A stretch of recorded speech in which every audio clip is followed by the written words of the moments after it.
असह्य उखळाट बाद अमरेली जिल्लाના લાઠીમાં વરસ્યો કમોસમી વરસાદ। આકાશમાં કાળા ડિબાંગ વાદળો ઘેરાયા બાદ અચાનક વરસાદ વરસતા રસ્તાઓ પર પાણી વહેતા થયા। કમોસમી વરસાદથી ઉનાળુ પાકને નુકસાન થતા ખેડૂતો મુશ્કેલીમાં। અમરેલી જિલ્લાના ગ્રામ્ય વિસ્તારોમાં વરસ્યો કમોસમી વરસાદ। વડેરા, નાના ભંડારિયા, ચલાલા સહિતના ગામોમાં પડ્યો ધોધમાર વરસાદ। કમોસમી વરસાદના કારણે ખેડૂતોમાં ચિંતા।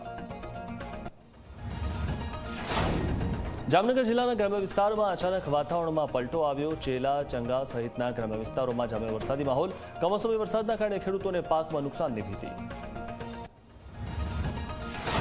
જૂનાગઢના માળિયામાં ભારે પવન સાથે વરસ્યો વરસાદ। અસહ્ય ઉખળાટ બાદ વરસાદ વરસતા વાતાવરણમાં ઠંડક। કમોસમી વરસાદના કારણે તલ, અડદ, મગ સહિતના પાકને નુકસાન। પાકમાં નુકસાન જતા ખેડૂતો ચિંતાતુર। જૂનાગઢના માણાવદરમાં ફરી વરસ્યો કમોસમી વરસાદ। વરસાદના કારણે રસ્તા પર વહેતા થયા પાણી। કમોસમી વરસાદના કારણે ખેડૂતોમાં ચિંતાનો માહોલ। ખેડૂતોને પાકમાં નુકસાન જવાની ભીતિ।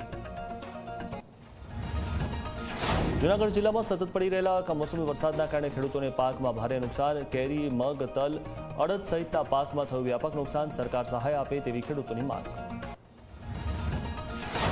દ્વારકા જિલ્લામાં ત્રીજા દિવસે પણ વરસ્યો કમોસમી વરસાદ। કલ્યાણપુર તાલુકાના ગ્રામ્ય પંથકમાં ભારે પવન સાથે વરસાદ। કમોસમી વરસાદના કારણે ખેડૂતોને નુકસાની વેઠવાનો આવ્યો વારો। ખેતરોમાં પાણી ભરાતા પાકમાં ભારે નુકસાન। સાબરકાંઠાના પોશીના તાલુકામાં ભારે પવન અને ગાજવીજ સાથે વરસાદ વરસ્યો। લાંબડિયા, કોટડા, દેલવાડા સહિતના ગામોમાં પડ્યો કમોસમી વરસાદ। જિલ્લામાં 2 કલાકમાં નોંધાયો 18 મિલીમીટર વરસાદ। અરવલ્લી જિલ્લાના વાતાવરણમાં પલટો। શામળાજીમાં ભારે પવન અને ગાજવીજ સાથે વરસાદ। ભારે પવન સાથે વરસાદ વરસતા ખેડૂતોમાં ચિંતાનો માહોલ। પાકમાં નુકસાન જવાની ભીતિ।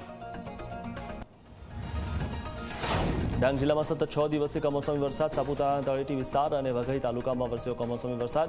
વરસાદના કારણે નયનરમ્ય નજારો જોવા મળ્યો। વઘઈ ખાતે વરસાદના કારણે જોવા મળ્યું મેઘધનુષ।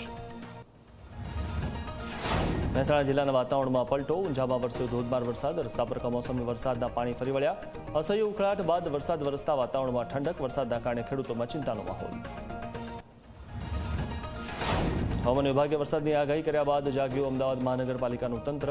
શહેરમાં ચોમાસા દરમિયાન પાણી ન ભરાય તેની આગોતરા કામગીરી કરી રિવરફ્રન્ટના પાણીનું લેવલ ઘટાડ્યું। ચોમાસામાં શહેરમાં ભરાતા પાણીનો નિકાલ માટે રિવરફ્રન્ટના પાણીનું લેવલ ઘટાડ્યું।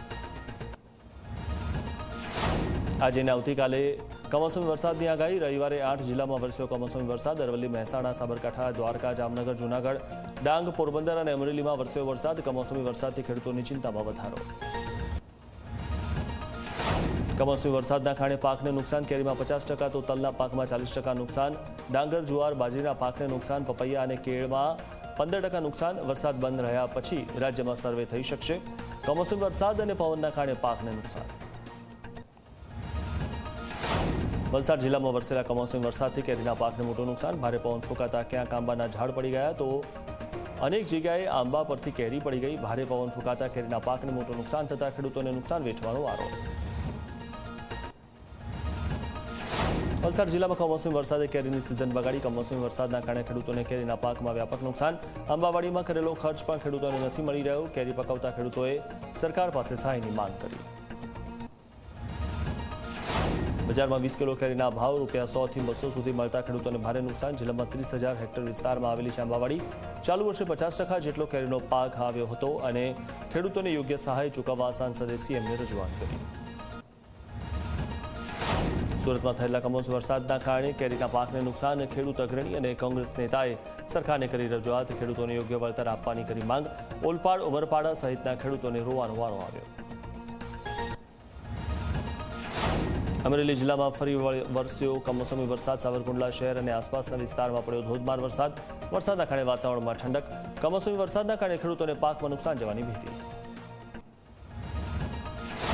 અમદાવાદમાં વરસાદી માહોલ બાદ નેહરુનગર 4 રસ્તા પાસે ભૂવો પડ્યો। ધરણીધર જતા રસ્તા પર ભૂવો પડતા વાહન ચાલકોને હાલાકી। ભૂવા અને ગટરની કામગીરીના કારણે ટ્રાફિકની સમસ્યા।